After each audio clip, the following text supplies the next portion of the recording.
This is Democracy Now!, democracynow.org. I'm Amy Goodman with Juan Gonzalez. We turn now to Ecuador, where the recent killing of a prosecutor who was investigating reports of torture by the survivors of U.S. strikes on 3 separate Ecuadorian fishing vessels has sparked intensifying calls for an independent probe into the Trump administration's military campaign in the region. Ecuadorian prosecutor Alexandra Bravo and her sister were fatally shot June 14th by a hitman on a black motorcycle who opened fire on Bravo in the city of Manta, Ecuador. Bravo had been investigating U.S. strikes on 3 Ecuadorian boats in which 36 on board survived, many of them recounting alleged torture by U.S. gunmen in U.S. military uniforms aboard a U.S.-flagged patrol ship. In March, 2 of the fishing vessels came under attack in the Eastern Pacific. A 3rd boat disappeared January 20th, along with 8 of its crew members. Captain Hernan Flores was fishing with his crew about 170 miles off the coast of Ecuador's Galapagos Islands on March 17th when an unmanned drone crashed into the cabin of his boat, known as La Negra Francisca, exploding into flames. After being taken by alleged U.S. armed forces, Flores and his crew were then turned over to authorities in El Salvador. In this clip shared with Democracy Now!, Flores describes the day his fishing boat was attacked by drones. They handcuffed us and put hoods over our heads, but through the hoods there was some visibility, very faint. I could just make out their beards. They had beards, white or yellowish, and their hair was combed back. They were speaking English, which we didn't understand, but there was one person who translated into Spanish. They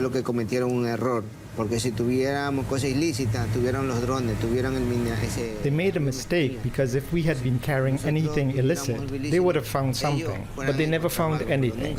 A captain from El Salvador were actually surprised. He kept asking for proof of something, but they never provided any. They simply said we were shipwrecked. That was Hernan Flores, captain of the Ecuadorian fishing vessel known as La Negra Francisca. U.S. boat strikes across the Caribbean and Eastern Pacific have killed at least 221 people since September. The Trump administration's provided no evidence linking the vessels or any of the passengers to drug trafficking. This all comes as a new report by Human Rights Watch raises alarm over abuses on civilians as part of a joint U.S.-Ecuador military campaign under the government of the right-wing Ecuadorian President Daniel Noboa. For more, we're joined by 2 guests. Camila Lourdes Galarza is an investigative journalist and labor organizer based in Quito, Ecuador. Her latest piece for DropSite News, headlined "Prosecutor Investigating U.S. Boat Strikes and Claims of Torture Was Murdered in Ecuador." In April, she published an investigation with DropSite exposing the bombing and torture of 36 Ecuadorian fishermen by U.S. forces. The exposé cited during a congressional interrogation of Defense Secretary Pete Hegseth. She's joining us now via Zoom audio from an undisclosed location for safety after receiving death threats in Ecuador. Thank you so much for being with us. Camila, if you can start off by explaining what happened to the Ecuadorian prosecutor and her sister and what she was investigating. Absolutely. Thank you for having me. So I would like to contextualize the assassination of Prosecutor Alexandra Bravo and the allegations of U.S. boat strikes and torture she was investigating, that they are a reflection of the growing U.S.-backed military dictatorship in Ecuador, which was ushered in with former Blackwater mercenaries patrolling voting sites at gunpoint a year ago, and today rules through the unconstitutional rescheduling of elections, 22 martial law decrees, and the mass starvation of prisoners, the suspension and dissolution of 4 major opposition parties, and the granting of diplomatic immunity to all U.S. troops deployed last December to Manta, the very Linda were murdered, effectively allowing these troops to operate with zero accountability to Ecuadorian civil and criminal law, despite an explicit constitutional ban on U.S. military bases, which was originally introduced 20 years ago, precisely due to the history of U.S. military openly sinking fishing ships off the coast of Manta, and again ratified just 8 months ago by 60% of Ecuadorian citizens who voted to uphold the U.S. military ban. Alexandra Bravo was the Manta prosecutor assigned to investigate the disappearance of these 3 boats. And as she pursued lines of questioning in response to the allegations of torture, of starvation, and abduction by these fishermen, she received immense pressure from her own superiors at the Attorney General's office to treat the cases exclusively as cases of disappearance. And she told this and confided to this into my source at the Manta Police Department. In addition to this, she confided in a senior researcher at the Human Rights Watch that she was facing internal challenges, trying to coordinate with other agencies, such as the Galapagos military base and the Port of Manta, which itself, during my original investigation, hung up the phone after we reached out and I identified myself as a journalist looking into these cases. The families of the still missing Fiorella crew members allege that the Port of Manta literally shut the door in their face when they went searching for answers. And so Alexandra Bravo was unable to advance many answers in this investigation. And actually, in the days leading up to her assassination, she was relocated to a neighboring municipality. Her entire caseload changed, and she was no longer investigating these 3 boats. I reached out to the Attorney General's office in Manta several times. They were unwilling to speak to me. Her replacement said that they were unable to speak to me, and that the investigation is currently sealed, and they cannot give any information on what they've found regarding her assassination. In April, you published an investigation with Dropsite News exposing the bombing and torture of 36 Ecuadorian fishermen allegedly by U.S. forces. Investigation was cited during a congressional interrogation recently of Secretary of Defense Pete Hegseth. This is a clip of Massachusetts Congressman Bill Keating during the hearing with Hegseth and General Dan Kane, chair of the Joint Chiefs of Staff, before the House Armed Services Committee. Let's look back a few weeks ago when a fishing crew ended a long day of hard fishing, scoring a full stock of albacore and swordfish on board. Without any warning or expectation, this small Ecuadorian fishing vessel, operating about 200 nautical miles off the Galapagos Islands, was militarily engaged by U.S. forces. It was hit once, then it was hit again. Not a warning shot, not an interdiction, 2 drone strikes. Survivors described chaos and severe injuries. Our U.S. forces then handcuffed the crew at gunpoint, placed black hoods over their heads, seized and scrubbed their devices, and then held them for days. It's the most convoluted bullshit I ever heard in my life. This should be public. This is our honor. This is what makes American a difference maker. This is what we're proud of. It's an incredible array of false accusations. And I yield back my time. False accusations, says Hegseth. Incredible. Camilla Lourdes Galarza, your response. Camilla? Camilla, if you can respond. We seem to have lost Camilla. So we're going to move on to Juanita Gubertes, Director of America's Division at Human Rights Watch, which has just released a report headlined "A Dangerous Partnership: Abuses, Unanswered Questions, and U.S.-Ecuador Security Cooperation." She's joining us from Colombia. I'm Amy Goodman with Juan Gonzalez. Juan? Yes, Juanita, could you talk about the findings in your report and this bizarre story of the United States essentially kidnapping these fishermen and dumping them in El Salvador? Sure. Amy, Juan, thank you for having me. A pleasure to be with your audience. This is a new report in which we go into how the Trump administration has deepened U.S. security cooperation with Ecuador as a response to the surge in violence in the country, particularly due to the growth of organized crime groups. And this is happening, as for context, which I think is important, in a moment in which both governments have engaged in serious human rights violations, fueled particularly because both governments are insisting in framing the confrontation with organized crime groups as a sort of war, a sort of armed conflict.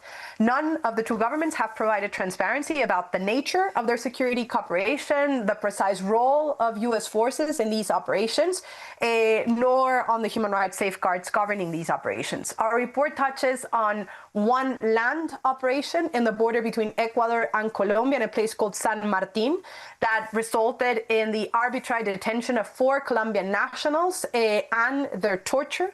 We corroborated through forensic evidence and analysis of their medical records that their accounts of suffering beatings, of being waterboarded, electroshocked, of suffering a mock execution, of being threatened that if they did not confess to be a member of an organized crime group, their fingers would be cut, their nails would be put out. And all of their testimonies and the lessons that they suffered were corroborated through these forensic analysis. And then we also go in depth into the 3 vessel cases that the colleague that was speaking before was mentioning. We were able to document in the 3 cases that took place between January and March this year that there were consistent and very compelling accounts pointing to potential U.S. involvement. The different testimonies that we collected mentioned that they saw a white and blue vessel that was following them doing surveillance that had a U.S. flag.